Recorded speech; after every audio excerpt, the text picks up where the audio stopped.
Hello everyone, good morning. কেমন আছো সবাই? আশা করছি খুব ভালো আছো, সুস্থ আছো।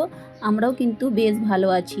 আমি শ্যামলী, আমার এই ছোট্ট পরিবারে আরও একটি নতুন ব্লগে তোমাদের অনেক স্বাগত জানাই।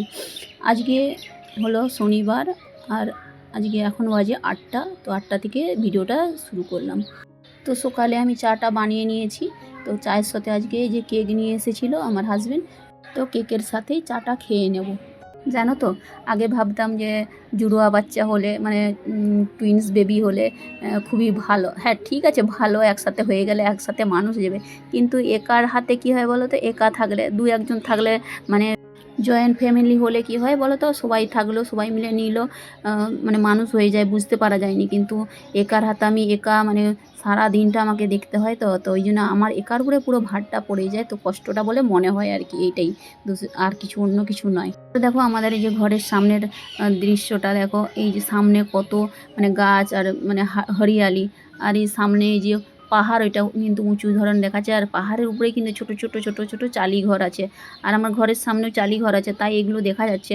এগুলো সামনে যদি বিল্ডিং হয়ে যায় পরে আর এই দৃশ্যগুলো দেখা যাবে না আর কি।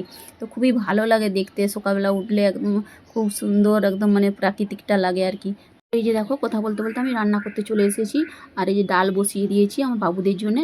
আর সবজি দিয়ে ডাল করছি, এটা গাজর, টমেটো আর আলু, পালং শাক এগুলো দিয়ে ডালটা করেছি আর কি ওদের। কারণ ওরা অন্যান্য সবজি তো খাবে নি, তো ওদের মানে ডালটা এরমভাবেই করি সকালে। তারপরে এই যে আমাদের রান্না করব, মাছের হচ্ছে পোস্ত করব, আর আলু উচ্ছা ভাজা হবে, আর আলু ভাত একটু দেবো আর কি, পেঁয়াজ ভাজা করে আলু মাখা করব। তো এই যে তেলে আমি হচ্ছে টমেটো দিয়ে দিয়েছি, টমেটো দিয়ে লঙ্কা পাউডার আর হলদি পাউডার দিয়ে একটু ভেজে নিয়ে তারপরে ওই যে পোস্তটা যে বেটেছিলাম সেই পোস্তটা দিয়ে তারপরে একটু নেড়ে নিয়েছি। তা তেলটা একটু ভেসে যেতে আমি জল দিয়ে দিয়েছি। জল দেওয়ার পরে একটু ফুটে গেলেই মাছগুলো আমি দিয়ে দেবো। আর মাছগুলো তো বেশি ফুটাতে হবে নি, কারণ পোস্ত তো বেশি ফুটাতে লাগে না। তো যাই হোক, এবার মাছগুলো দিয়ে তারপরে একটু ফুটে গেলেই নামিয়ে নেবো।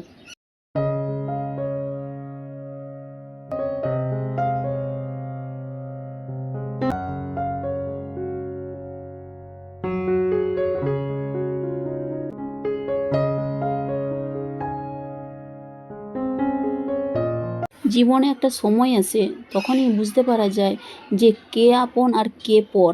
কথাটি কখন বুঝতে পারা যায় যে সময় ভালো হলে তখন সবাই আপন হয়, আর সময় যদি খারাপ হয় নিজের আপন লোকরাও পর হয়ে যায়। তবে আমার জীবনে এই জিনিসটা ঘটেছে, তাই তোমাদের সাথে শেয়ার করলাম। এক সময় গেছে আমার মানে বড় মেয়ে, যে মেয়ে ছিল ও আর এই দুনিয়ায় নেই। তো তার জন্য খুবই কষ্টের দিন গেছে। তো সেই সময় সবাই অনেক কটু কথা বলছে। যাদেরকে খুব ভালোবাসতাম, যাদেরকে ভালো মনে করতাম, তারা কিন্তু তখনই আমাদের খোঁজ লিয়া বা ফোন করা কিছুই করতো নি। তারপরে অনেক রকমের কথা বলতো, হ্যাঁ তোরা পাপ করেছিস, সেই জন্যে তোর মানে মেয়ের এই রকম হয়ে গেছে। তো অনেক কথা শুনতে হয়েছে। কিন্তু আজকে আমাকে দেখো, ভগবান দুটো সোনার টুকরো সন্তান দিয়েছে। তো খুবই ভালো আছি, আনন্দে আছি। তো সেই লোকেরাই আজকে আমাদের আবার খোঁজ নেয় বা কথা বলে। এটাই, নিজের আপন লোকেরাও গিরগিটির মতো পাল্টি খেয়ে যায়, জানো তো। অসময় হলে, জীবনে অসময় এলে বা যে কোনো যদি পয়সারও কমি পড়ে বা কিছু হয়, তখন দেখবে কথা বলা বন্ধ করে দেয়, খোঁজও নেবে না যে কেমন আছি, কীরকম আছি। কিন্তু তাদের কোনো অসুবিধা হলে বা কোনো কষ্টের কিছু হলে এমন মিষ্টি মিষ্টি করে আমাদেরকে পটিয়ে নিবে, আমাদের কাছ থেকে টাকা পয়সা ঠিক নিয়ে তাদের কাজটা কিন্তু উদ্ধার করে নেয়। আমরাই এত বোকা যে লোকের মানে লোক তো নয়, নিজেদেরই লোক, তো তাদের কষ্টে আমরা দেখতে পারিনি, সেই জন্য আমরা ঝাঁপিয়ে পড়ি। তো এইভাবেই আমাদের জীবনটা চলছিল। এখন কিন্তু অনেকটাই আমি চালাক হয়ে গেছি। তো এখন যেই যাই দুঃখের কথা বলুক এড়িয়ে যাই, জানো তো। অনেক অনেক দেখেছি, অনেক আপনজনকে দেখেছি এইভাবেই গিরগিটির মতো একদম পাল্টি খেয়ে যায়।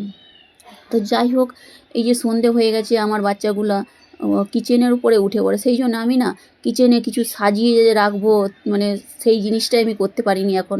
বাচ্চাগুলো যতক্ষণ না বড় হয় ততক্ষণ তো এরমভাবেই চালাতে হয়। অনেক দিদিদের দেখেছি মানে ব্লগারদের, তো ওনাদের বেশ কিচেনে অনেক কিছু সাজিয়ে গুছিয়ে রেখেছে। আমারও ইচ্ছে হয়, কিন্তু কি করব বলো, ইচ্ছে হলে তো সেটা হবে নি, বাচ্চাদেরকে আগে না মানুষ করতে হবে, তাই না। তো এই যে মাছ নিয়ে এসছে সন্ধেবেলা আজকে, তো মাছগুলো পরিষ্কার করে তারপরে এই যে ফ্রিজে রেখে দিলাম। আর তারপরে বাচ্চাগুলো ওই যে মাছ ভাজতেও মাছ ধুতেও শুধু মানে উঠে পড়তেছে কিচেনের উপরে, খুবই অসুবিধা হচ্ছিল। আর এই ভিডিও করতে গেলে কী হতো, স্ট্যান্ড লাগাতে হয় তো, স্ট্যান্ডগুলোকেও টেনে ফেলে দিবে এইরকম, মানে ওরা জেগে থাকলে খুবই অসুবিধার মধ্যে আমি ভিডিও করি।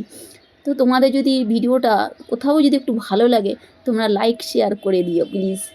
মাছগুলো আমি গুছিয়ে নেওয়ার পরে গ্যাস চালু আছে, আমার বাবু দেখো উঠে পড়েছে আবার, মানে যতবার আমি নামাবো ততবার আবার উঠে পড়বে দুইজনই।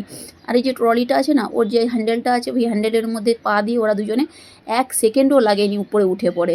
তো কি করব বলো, মানে এক ঘর এক দর, ছোটো ঘরের মধ্যে এইভাবেই আমাকে মানে কাটাতে হচ্ছে। তারপরে দেখো কিচেনটা পরিষ্কার করে নিয়েছি, মাছ টাছ বাছার পরে খাওয়া দাওয়া হয়ে গেছে, রাত্রেবেলা যে খাওয়া দাওয়া হয়ে যাওয়ার পর কিচেনটা পরিষ্কার করে বাসন কুসন ধুয়ে তারপরে এই যে কিচেনের উপরটা পরিষ্কার করছি, কিন্তু নিচেটা যেখানে গ্যাসের সিলিন্ডার থাকে ওখানে পরিষ্কার করতে হয় সাবান দিয়ে, একটু মানে পরিষ্কার ঘষে মেজে পরিষ্কার করতে হয়। কেন বলো তো, ককরোচ হয়ে যায়, ছোটো ছোটো ককরোচ, সেই আলু বা পেঁয়াজ এগুলো রাখলে ওতে ভর্তি হয়ে যায়। আর ককরোচ একদম এত নোংরা করে, খুব খারাপ লাগে।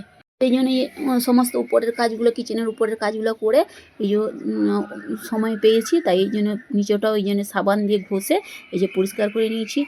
আজকে অনেক বাসন হয়ে গেছে, কারণ মাছ ধুয়েছিলাম, তারপরে রান্নাবান্না হলো, ওদের রান্না আলাদা, ওদের খিচুড়ি হয়েছিল, আমাদের ভাত হলো, তারপরে মাছ ভাজা হলো। রাত্রেবেলা আবার মাছ টাছ ভাজা হলে কীরকম তেল উড়ে, তো তার জন্য আবার পরিষ্কার পরিচ্ছন্নতা মানে কাজটা বেড়ে গেছে। অন্যান্য দিন কী বলো তো, দুপুরে একটু সবজি রেখে দিলে সন্ধেবেলা অতটা করতে হয়নি, তো আজকে পুরোটাই আবার করতে হয়েছে, সেই জন্যে পুরো নোংরা হয়ে গেছে। আর এই যে কিছু খেলে আমার বাচ্চাগুলো না, এই যেগুলো হাত লাগায় বা খুব নোংরা দেখায়, সেই জন্য আমি 2 টাইম দুপুরেও একবার মুছিয়ে দিই, আবার দুপুরেও খাওয়া দাওয়া করলে এইরকমই করে, ঘুরে ঘুরে খাওয়া দাওয়া করে, তো সন্ধেবেলাও একবার মুছে দিই আর দুপুরবেলা একবার মুছিয়ে দিই।